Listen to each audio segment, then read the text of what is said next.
Good morning, everyone. Good morning. I'm so glad to be here this morning. Didn't want to be here, but I'm glad I'm here. Our pastor called me last week, and when he called me, he said, "Ron, what you doing?" I said, "I'm at work." "Oh, go sit down for me." I'm like, "Huh?" He said, "Go sit down for me." "Do I got to sit down?" "Yeah, I want you to sit down." So I sat down. He said, "Hey, I need you to preach in a week and a half." I said, "Okay." I ain't going to be there, though. I was like, "Huh?" And then when I thought about it, I said, "Oh, wait, Pastor, ain't that Father's Day weekend?" "Yeah, that's Father's Day weekend." I'm like, "You sure?" "Yeah, I'm sure. I'm calling and telling you. I'm sure. I'm sure. You're going to do it." And I said, "Okay." So right then I started asking God, I need a good Father's Day message to give everybody. And he wouldn't give me a Father's Day message. So if you expecting a Father's Day message today, I'm sorry, you ain't getting one. That ain't what he told me to tell y'all. But here's how crazy I was, because when he told me what to say, I said, "God, some people don't want to hear that." And he said, "I don't care what they want to hear. This is what I'm telling you to say." So the good news here, I'm not long-winded at all. So y'all got the rest of the day to do something. But I am going to tell you what he told me to tell you before y'all get on your way.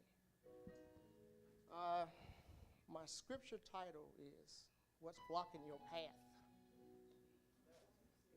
And when I asked for a scripture to support it, I wanted one that I can break down and dissect. And he gave me a super small one. And I'm like, that's not enough for me. I ain't pastor. I need something that I can break down. But when he started giving it to me, when I started writing it, it started coming. And I'm about to tell you a story that culminated over a year and a half. But I broke it down into a story that I can tell. The scripture, if you could put on the board, Matthew 22 and 14. Matthew 22 and 14.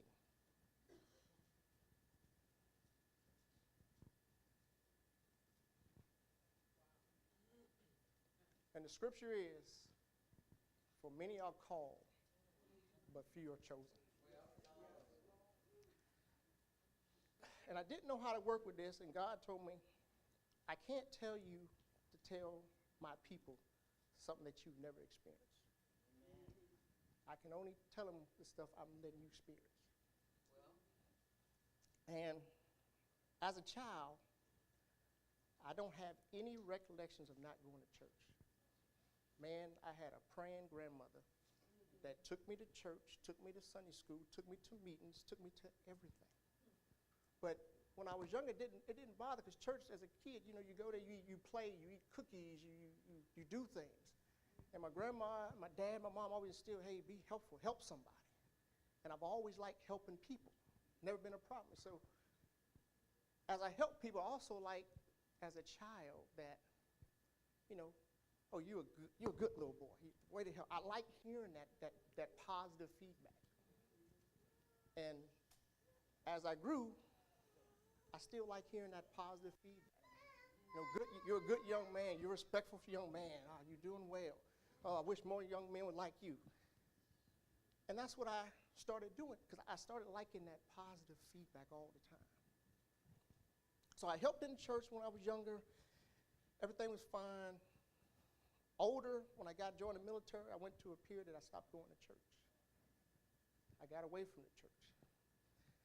And I was away from church for a real long time. And what actually got me coming back to the church, that my kids came home one day, said, "Dad, you need to go to this church. You guys hear this pastor. He got a funny accent. He's funny." And when my kids like in church, I'm like, "Y'all like?" I'm like, "Okay, I go." And when I went and saw it, and Pastor Keys had that New Orleans accent, and I laughed half the time from his accent. But when I pulled up to the little church on Wilder Street, I'm like, that's the church? That's really the church that, I'm like, didn't give that church no credit. But it's not what the church looked like, it's what's on the inside of it. I didn't know that. So, start coming to church. I started listening to pastor. I was hearing things I haven't heard in a long time, and I was learning things I should have known already, but I didn't. So that's what kept drawing me back. I was learning. And, you know, I sat in church for a while, and I liked help. I did a little help, but I never wanted to commit to nothing. I wanted to help, but I didn't want to commit. And I got to call her out. Sister Ferguson kept asking me, do you want to be an usher? I kept telling her no. And she kept saying, okay, I'll ask again in 6 months.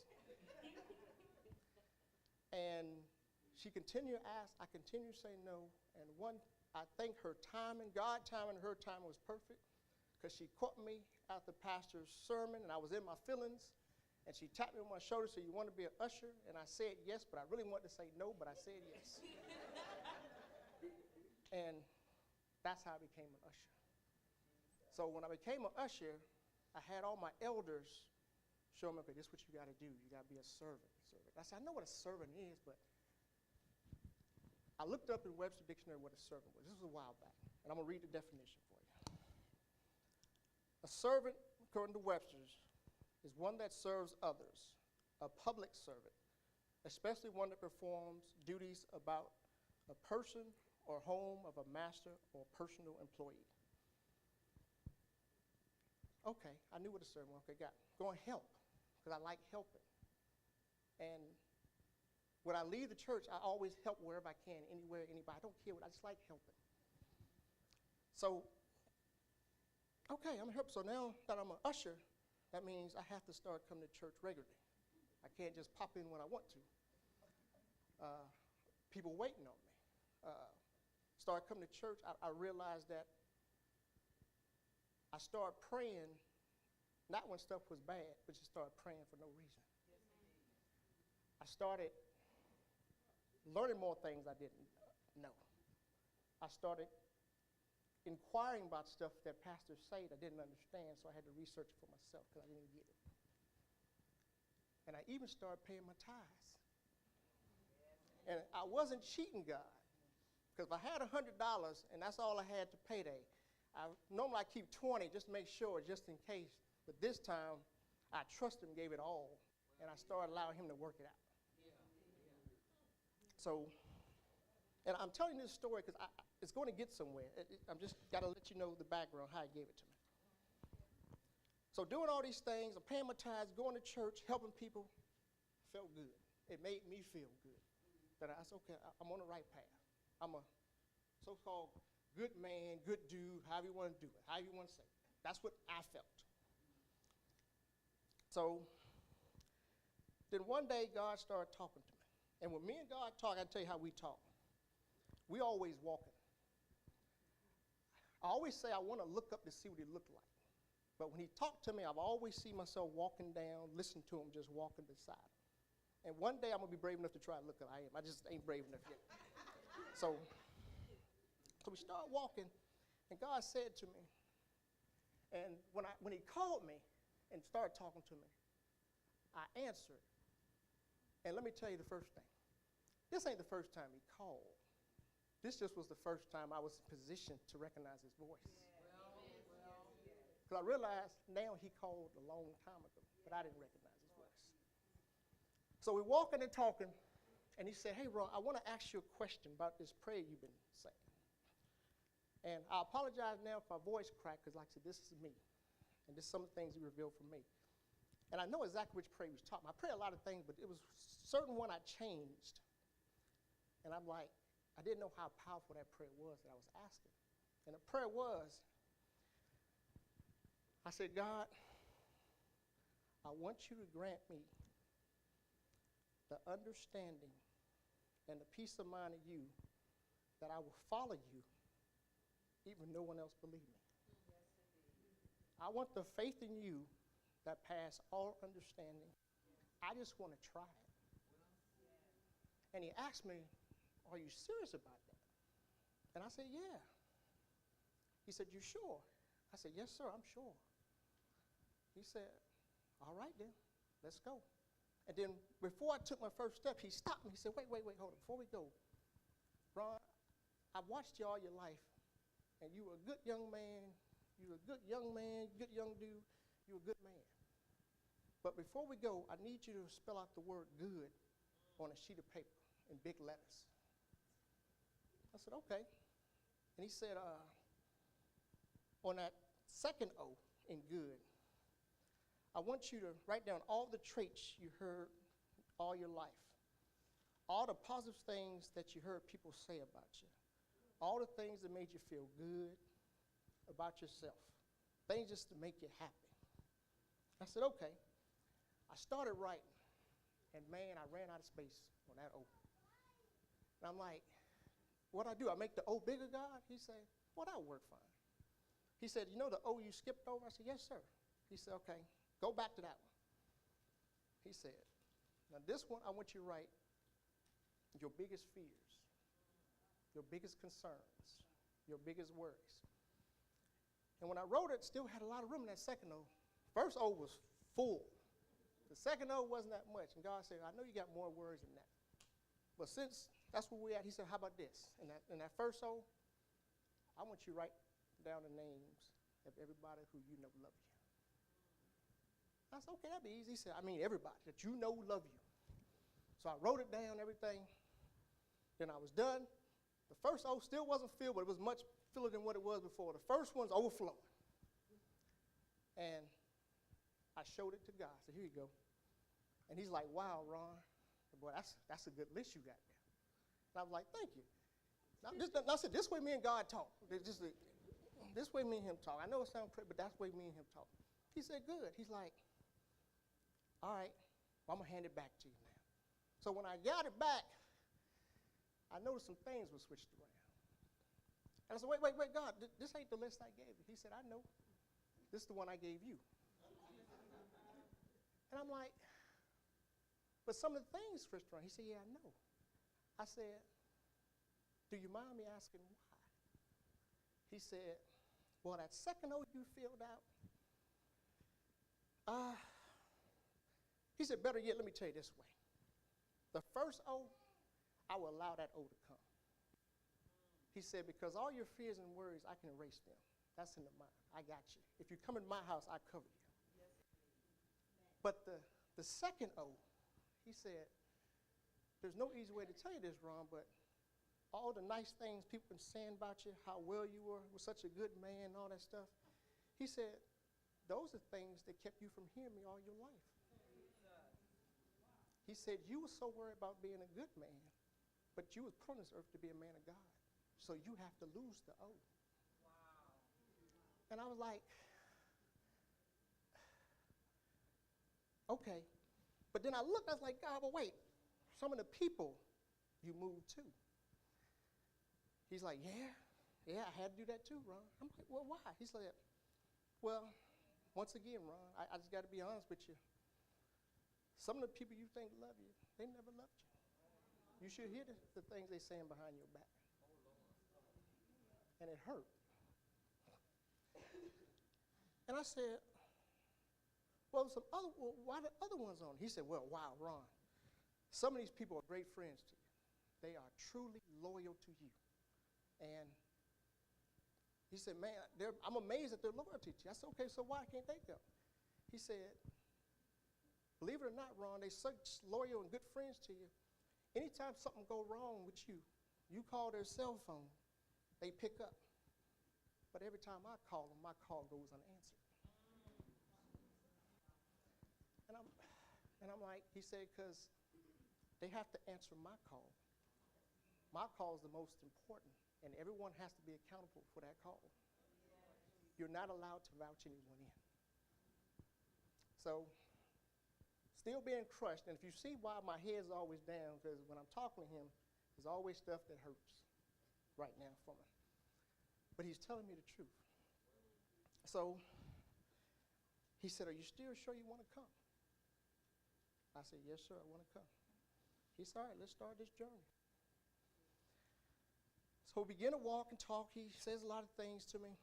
And as we're talking, he comes and says, it messes me up all the time. He said, I'm sure glad you decided to come, Ron. I've been waiting on both of y'all for a while. And I'm like, you said both. You just told me I couldn't vouch nobody in. So what do you mean by both? He said, yeah, both of you. And he said, well, you ain't figured it out? I was like, no, sir. He said, well, there's another good guy out there, a good dude, a nice guy, that I had to pair y'all together because every time I give you y'all marching orders, y'all never complete it.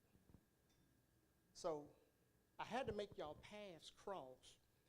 That way, when I told you your marching orders, I also told him what to say if you ask a certain question. And when I told him his marching orders, I told you what to tell him if he asked that question.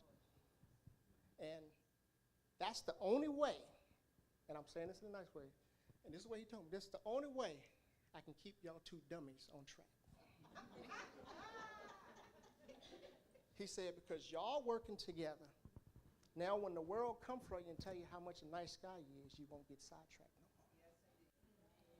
Because you were looking for the positive from the world. That's not what you was put here to do. So, and that other person I'm talking about also happened to be my line brother, Mr. Joseph Jones, Minister Joseph Jones. So, so we start walking, he started revealing more stuff. And God said, wait, Ron, before we go further, there's one more thing I got to let you know. He said, remember that first O that I told you? Yeah, that you can bring? He said, yeah. He said, I'm going to keep my promise to you. I'm going to keep you covered and everything. You be okay. But you better believe they still going to talk about you. And you're going to be surprised who's doing the talking. And more than that, you're going to be surprised at who really don't know me or my teachings. So as he's talking to me, I'm crying. And I'm glad I'm not crying now. And I cried the whole time writing this. And I'm like, but he said, but if you stay on the path, it's okay.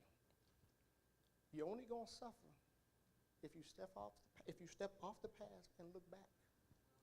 So when you walk, don't look back. But you got to know they will be talking about you.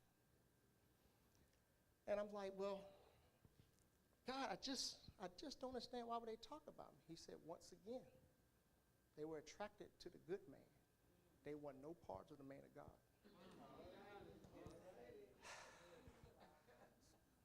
So he asked me again, you sure you really want to go? And crying, I said, yes, I do. He said, okay, let your process begin.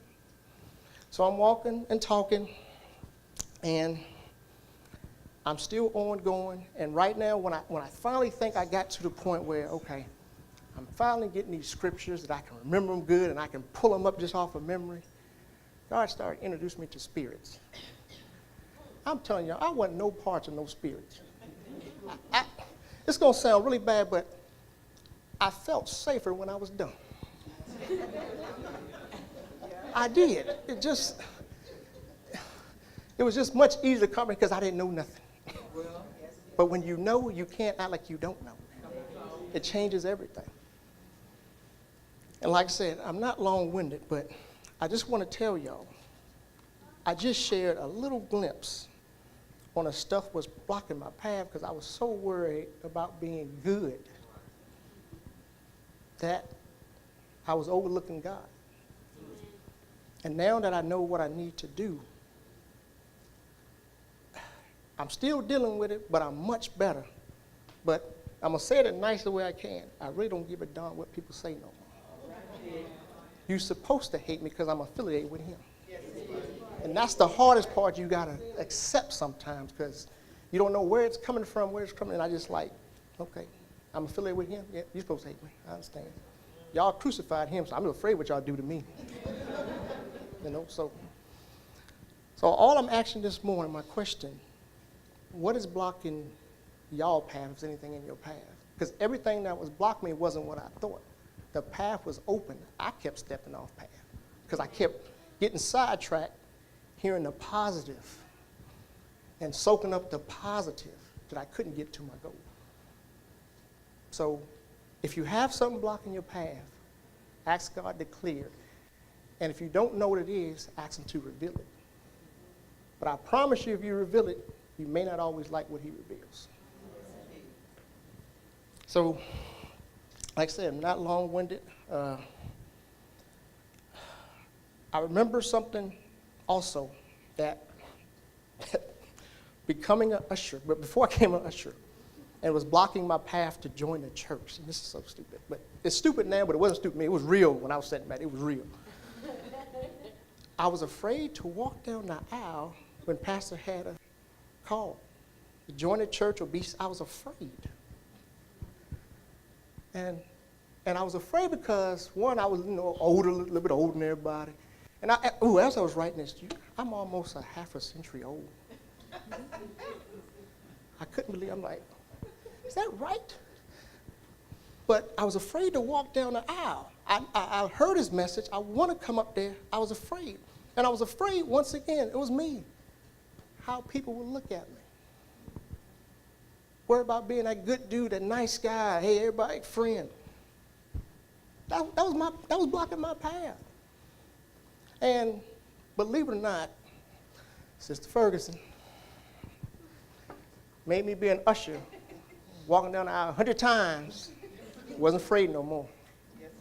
And the one thing I didn't know, when you're on the outside looking in, when they had that usher call, the people already in is praying for you. They don't care what you done. But when you're on the outside, you think everybody looking at you. Oh, I can't go up there. They don't know I did this. No. That's the way I thought. But it's not. It's not that way. The people who already walk down the aisle praying for everybody who ain't come, giving you courage to do it. I do it every time at that back door when he makes the usher call. Close my heart, pray for somebody. Please don't be dumb like I was. Yes, it took too long. Yes. And also, I'm going to close. Like I said, I'm really not long. I'm just going to close. There was a pastor here about 5 years ago. He said something to me, and the way he said it, it made me change the way I pray. Because I prayed just basic prayer because I didn't know God really good, so I just said whatever came out. Pastor, you just got to start talking. You figure out to just start talking. And the pastor, I wish I know his name, but I know his name, but the way he closed it, he said, many people are on a pathway trying to get to heaven, and most of them will fall short, approximately 18 inches. He said, could you imagine living your whole life trying to get to God and you fall short by 18 inches? And I'm like, back there in my mind, like, okay, you got to explain what you mean by 18 inches. And the way he put it, he said, most of us pray with our mind, what's going on, what we feel in our mind.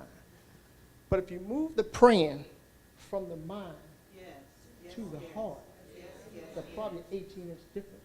And once it comes from the heart, he can hear you better. And then when he responds, he won't respond to the mind, he responds to the heart. So your prayers would change a little. So today I ask you, please, dig deep in yourself. I don't know what you're going through. I really don't care, but you better believe every time I'm in that door, I'm praying for you. I really don't. And when the pastor said something, he said it when I first said, hey, you can join our church, you can be this, I promise you I won't judge. When I didn't know him, I'm like, yeah, right. Yeah, right. I'm telling you, once you come on the other side, you have no right to do that. You can't. You going through too much on yourself. You don't even think about nobody trying to judge nobody else. I promise you, you don't. So, last thing I want to say, if anybody out there struggling with your path and certain things and blocking you, you got to ask God to have clarity on what's blocking you. It may be blocking you don't even know. It could be somebody, a cousin or somebody blocking your path you don't even know. You have to ask for clarity. You have to. There's no other way around that. And God showed me the last thing, and this is the last thing I'm saying, I promise, the last thing I'm going to say. I know Pastor, I just promise the last thing I'm saying. God was telling me, he said, you have to look at how you started. When you start off a good man, the world loves you. But when you become a man of God, you become an instant threat. So you have to understand, if you're going to walk with me, you're going to be targeted. They ain't going to like you. But the only time it's going to affect you, if you step off that path and look back. As long as you stay on the path, I got you. Church, that's all I have for you. I want to thank Pastor and co-pastor for putting the confidence in me just to come preach when he's there. All the elders in the church. I want to really thank the members here at Restoration Center, because some of y'all saw me when I walked down that aisle for the first time. And you watched me grow. I still feel like the same person, but I know I'm not.